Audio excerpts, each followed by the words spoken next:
Lahore Qalandars P S L 7 میں دفاعی champion Multan Sultans کو شکست سے دوچار کرنے والی لاہور قلندرز کی ٹیم کو امیر جماعت اسلامی پاکستان سراج الحق اور وزیر اعظم کے معاون خصوصی شہباز گل نے بھی مبارکباد دی ہے۔ تحریک انصاف سے تعلق رکھنے والے سینیٹر فیصل جاوید نے لاہور قلندرز کی کامیابی پر مبارکباد دیتے ہوئے کہا ہے کہ آج لاہور نہیں پاکستان جیتا ہے اور شاہین جیتا ہے۔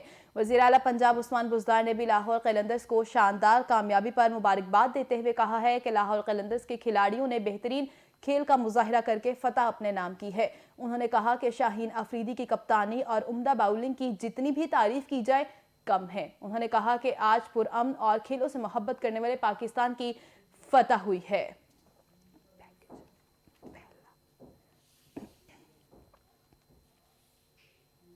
ناظرین، کراچی کے علاقے فیڈرل بی ایریا میں کچرا کنڈی بنا تباہ حال پارک باغ مصطفیٰ کا تزئین و آرائش کے بعد افتتاح کر دیا گیا ہے۔ پارک کی بحالی پر علاقہ مکینوں میں خوشی کی لہر دوڑ آئی۔ تفصیلات اس رپورٹ میں۔ ایڈمنسٹریٹر کراچی، مشیر قانون اور ترجمان حکومت سندھ بیرسٹر مرتضی وہاب نے فیڈرل بی ایریا میں اجڑے ہوئے تباہ حال پارک باغ مصطفیٰ کا تزئین و آرائش کے بعد افتتاح کر دیا۔ یہ پارک مکمل طور پر تباہ ہو چکا تھا اور کچرا کنڈی بنا ہوا تھا اور علاقے میں تفریح کے لیے واحد پارک بھی ختم ہو چکا تھا۔ اس موقع پر ایڈمنسٹریٹر کراچی بیرسٹر مرتضی وہاب کا کہنا تھا کہ بلدیہ وسطی میں 100 پارکوں کی تزئین و آرائش کا پروجیکٹ جاری ہے اور شہر کی تعمیر و ترقی کا یہ سفر جاری رکھا جائے۔ ماضی میں اگر ان پارکوں پر توجہ دی جاتی یہ تباہ و برباد نہیں ہوتے۔ ایڈمنسٹریٹر کراچی نے مزید کہا کہ ضلع وسطی میں حکومت سندھ کے زیر انتظام صفائی ستھرائی کا کام بھی جلد شروع کیا جائے گا اور یہ کہ کراچی ترقی کے سفر پر گامزن ہو چکا ہے، جبکہ بلاول بھٹو زرداری کے ویژن کے مطابق تمام اضلاع میں ترقیاتی کام کرائے جائیں گے۔ سڑکوں اور پارکوں کی بحالی، اسٹریٹ لائٹس کی فراہمی اور کھیل کے میدانوں کی آبادکاری ہماری اولین ترجیحات میں شامل ہیں۔ بیرسٹر مرتضی وہاب نے کہا کہ قبضہ مافیا سے پارکوں اور کھیل کے میدانوں کو خالی کرا۔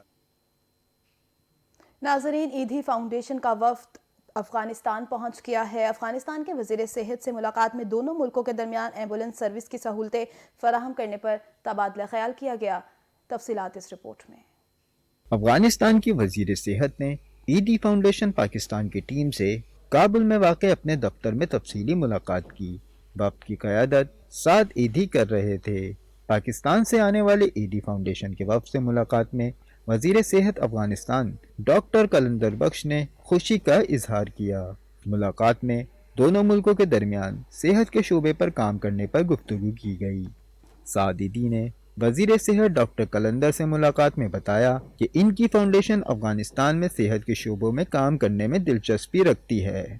جب افغانستان میں انسانی بحران ایک بڑا مسئلہ بنا ہوا ہے، وہیں پر صحت بھی ایک اہم مسئلہ ہے جس پر دو طرفہ کام کرنے کی ضرورت ہے۔ ایدھی فاؤنڈیشن افغانستان سے پاکستان جانے والے مریضوں کو ایمبولینس کی سہولت بھی فراہم کرنا چاہتا ہے، جبکہ ایک ملک سے دوسرے ملک مریض کو منتقل کرنے کے لیے بھی ایمبولینس سروس دینے کی خواہش رکھتے ہیں۔ ڈاکٹر قلندر بخش نے سعد ایدھی کی جانب سے کی جانے والی پیشکش کا شکریہ ادا کرتے ہوئے کہا کہ وہ مستقبل میں ان کے ساتھ صحت سے متعلق تمام شعبوں میں کام کرنے کے لیے تیار ہیں۔ اسپتال میں سینٹر کھولنے کے لیے ایدھی فاؤنڈیشن کے لیے جگہ مختص کریں گے اور کہیں بھی ایدھی فاؤنڈیشن سینٹر کھولنا چاہیں تو ہم انہیں زمین دیں گے۔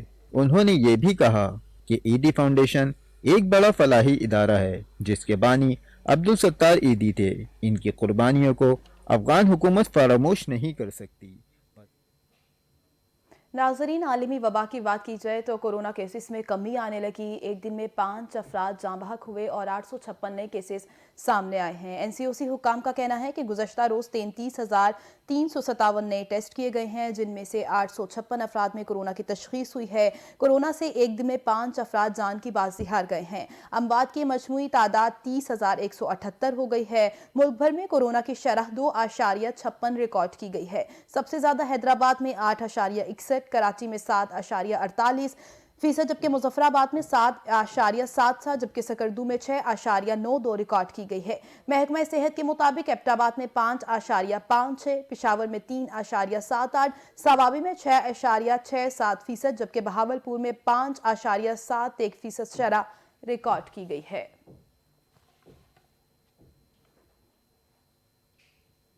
آگے بڑھتے ہوئے آپ کو بتائیں کہ روس کے صدر ولادیمیر پیوٹن نے روسی افواج کو حکم دیا ہے کہ وہ اپنی اسٹریٹجک جوہری فورسز کو خصوصی الرٹ پر رکھیں۔ روسی میڈیا کی طرف سے دعویٰ کیا گیا ہے کہ 4 روز سے جاری روس کے ساتھ جنگ کے بعد یوکرین ماسکو کے ساتھ مذاکرات کے لیے تیار ہو گیا، جبکہ روسی صدر ولادیمیر پیوٹن نے نیوکلیئر فورس کو الرٹ رہنے کا حکم دے دیا۔ روسی خبر رساں ادارے کی رپورٹ کے مطابق یوکرین بالآخر روس کے ساتھ مذاکرات کے لیے تیار ہو گیا۔ یہ بات چیت ہمسایہ ملک بیلاروس میں ہوگی، جہاں پر ایک ٹیم بھیجنے پر اتفاق کر لیا گیا۔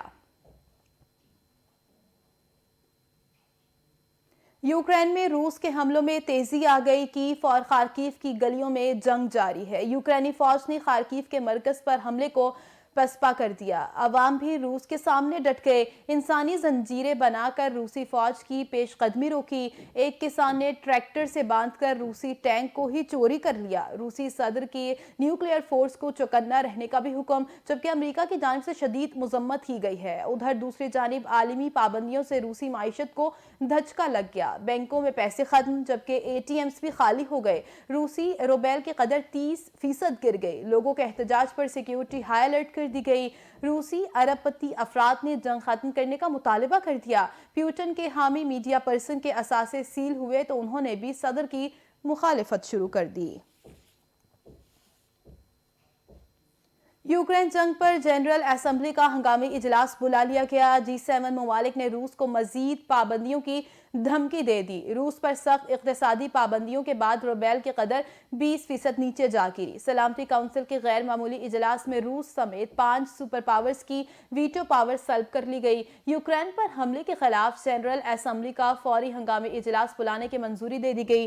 قرارداد کے حق میں 11 ممالک نے ووٹ دیا۔ چین، بھارت، عرب امارات نے ووٹنگ میں حصہ نہیں لیا۔ دوسری جانب G7 ممالک نے روس پر مزید پابندیوں کی دھمکی دے دی۔ امریکہ، برطانیہ، جرمنی، فرانس، کینیڈا، اٹلی اور جاپان کی جانب سے مشترکہ اعلامیے میں کہا گیا ہے کہ یوکرینی علاقوں پر قبضے کو تسلیم نہیں کیا جائے گا۔